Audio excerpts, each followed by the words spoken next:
de fées en français. La main de Midas. Ceci est l'histoire du roi Midas. Il y a plusieurs siècles, il y avait un beau royaume. Le royaume était dirigé par un roi nommé Midas. On disait qu'il possédait tellement d'or qu'il pouvait acheter une ville tout entière. Il adorait son or. Mais pourtant, personne n'avait jamais vu cet or qu'il possédait. Les gens du royaume se demandaient où autant d'or pouvait être caché. Où penses-tu que notre roi cache autant d'or? Je n'en ai aucune idée. Comment peut-on posséder autant d'or et de ne jamais avoir envie de le montrer? La vérité, c'est que le roi Midas gardait en permanence son or enfermé à double tour dans le donjon.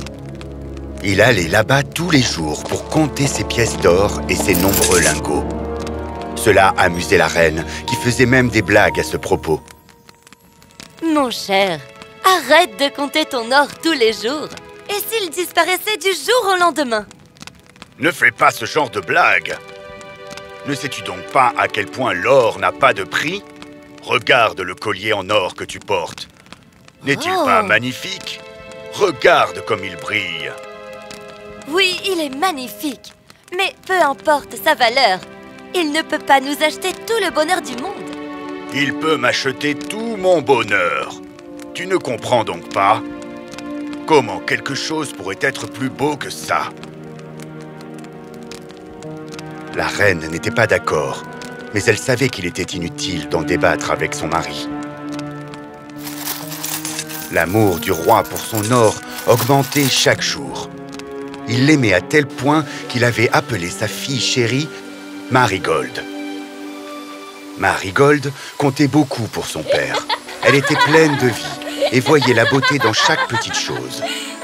Elle appelait souvent son père. Papa, viens voir. Comme ces fleurs sont belles. C'est une si belle journée. Regarde comme les gouttes de rosée brillent sur l'herbe. Oui, mais cela ne brille pas autant que de l'or. Tu ne comprends pas, ma chérie? Retourne jouer toute seule.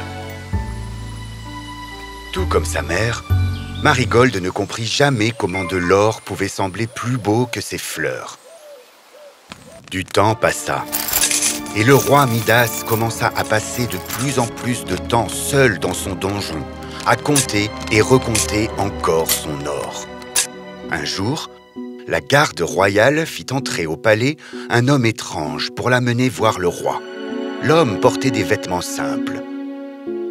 Le roi remarqua que l'homme ne portait pas de sandales aux pieds. « Mais qui est cet homme ?»« Votre Majesté, je l'ai trouvé qui errait dans les rues. Il dit qu'il est perdu et qu'il n'a nulle part où dormir. » Il vient sûrement de loin. Vous avez dit perdu. Installez-le ici. Tant que nous ne savons pas d'où il vient, il sera notre invité. Au fil des jours, le roi apprit que cet homme était en fait Silène. Ce qu'il ne savait pas, c'est que Silène était un ami proche du dieu des forêts. On installa Silène convenablement. Il reçut un traitement royal et on lui offrit tout ce qu'il demandait. En quelques semaines, on retrouva l'adresse de Silène. Il fut temps pour lui de rentrer à la maison. La nuit suivante, le roi était assis dans son donjon, occupé à recompter son or, quand soudain... Quoi? Oh, mon Dieu! Qui es-tu? Pourquoi es-tu là? Je suis le dieu des forêts, Midas. Comment connais-tu mon nom? Es-tu là pour voler mon or? Que ferais-je avec de l'or? Cela ne me servirait à rien. Non, je suis là pour te remercier. Me remercier? Mais de quoi? Silène est un bon ami à moi. Je sais que tu as bien pris soin de lui. Je suis impressionné par ton hospitalité.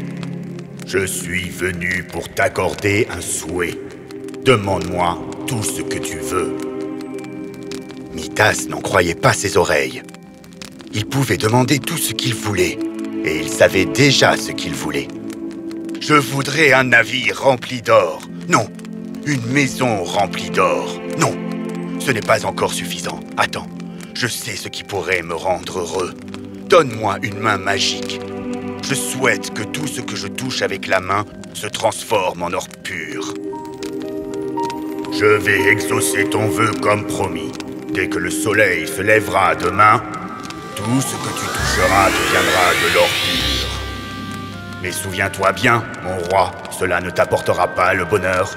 L'or ne peut pas acheter le bonheur. Comment quelqu'un comme lui pourrait comprendre la valeur de l'or? Je vais devenir l'homme le plus riche et le plus heureux de la Terre.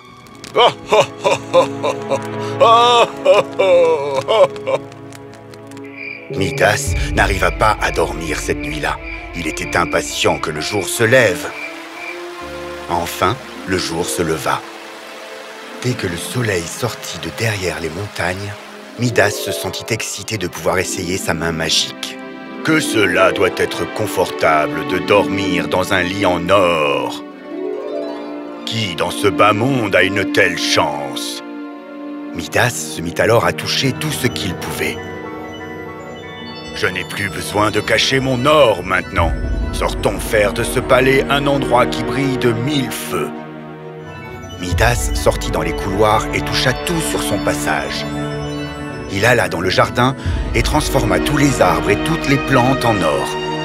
Oh, je suis bien fatigué d'avoir ainsi couru partout. Et il me reste encore tout le royaume à transformer en or. Il faut que je défile dans tout le royaume pour montrer ma main magique à tout le monde. Mais j'ai faim maintenant. Je vais d'abord manger un petit quelque chose. Il y avait des fruits, du poisson, de la viande et toutes sortes de choses délicieuses disposées sur la table pour le roi. Oh, quel festin!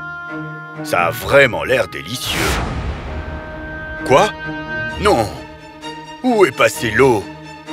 J'ai soif! Oh! Oh, mais que se passe-t-il? Midas fut soudain choqué et effrayé. Lentement, il se mit à toucher tout ce qui se trouvait sur la table et découvrit avec horreur que tout devenait de l'or dur. Mais qu'est-ce que je vais pouvoir manger? J'ai soif. Qu'est-ce que je peux bien boire?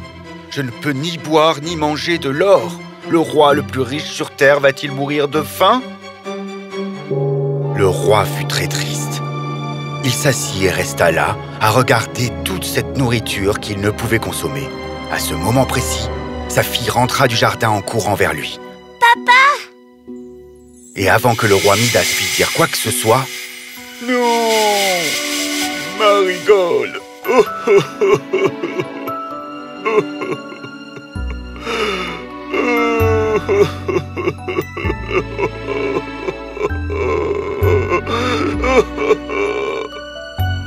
Marigold s'était transformée en une magnifique petite statue d'or brillant. Magnifique, mais sans vie. Elle ne respirait plus, ne bougeait plus. Le roi Midas fut dévasté. Il venait de perdre sa petite fille chérie. Oh non! Qu'est-ce que j'ai fait? Marigold! Comment être heureux maintenant? Marigold, ma jolie petite étincelle, dis quelque chose. Les yeux du roi se remplirent de larmes. Il courut au donjon et implora à l'aide. Oh, roi Midas, qu'y a-t-il? Pourquoi as-tu l'air si triste? Tu as ton nouveau don depuis seulement quelques heures. Tu voudrais une autre bénédiction? Mon Dieu, j'implore ton pardon. En quoi ce don est-il un bienfait s'il prend ma fille? Et que faire de toute cette nourriture transformée en or? Que faire de l'eau transformée en or? Je ne peux pas la boire. Ma seule bénédiction dans la vie, c'était ma fille. Et maintenant, elle ne peut plus parler. Que vais-je faire de tout cet or si je ne peux plus la voir sourire? S'il te plaît, reprends tout mon or. Prends tout, mais rends-moi ma Marigold. Je comprends maintenant. L'or ne peut pas acheter le bonheur. Ô roi Midas, tu viens d'apprendre une vérité de la vie qui a une immense valeur. L'or ne dure pas. Ce qui compte vraiment, c'est l'amour et l'affection de ceux qui nous entourent. Cela ne meurt jamais. C'est pour toujours. Prends ça. Ce pot est rempli d'eau magique. Tu n'auras qu'à verser quelques gouttes de cette eau sur tout ce que tu as transformé en or. L'eau va inverser l'effet de ta main magique. Merci, oh, merci mon Dieu. Le roi courut vers sa fille et l'aspergea de quelques gouttes d'eau magique. Marigold se remit à respirer. Le roi serra sa fille dans ses bras. Papa, que s'est-il passé ici? Rien, mon enfant. Je vais tout réparer. Alors Midas aspergea d'eau tout ce qu'il avait transformé en or. Enfin, fatigué de voir tout cet or partout, il voulut revoir du bois naturel. Il alla dans son jardin avec sa fille et arrosa d'eau magique les arbres, les plantes et les fleurs. Pour la première fois de sa vie, il découvrit la vraie beauté de la nature. Marigold, regarde, que ces fleurs sont belles. C'est une si belle journée. Regarde comme les gouttes de rosée brillent sur l'herbe. Oui, papa. Après avoir tout remis en état, le roi Midas se mit à table avec sa femme et sa fille pour prendre le petit déjeuner et mangea avec appétit tout ce qui se trouvait sur la table.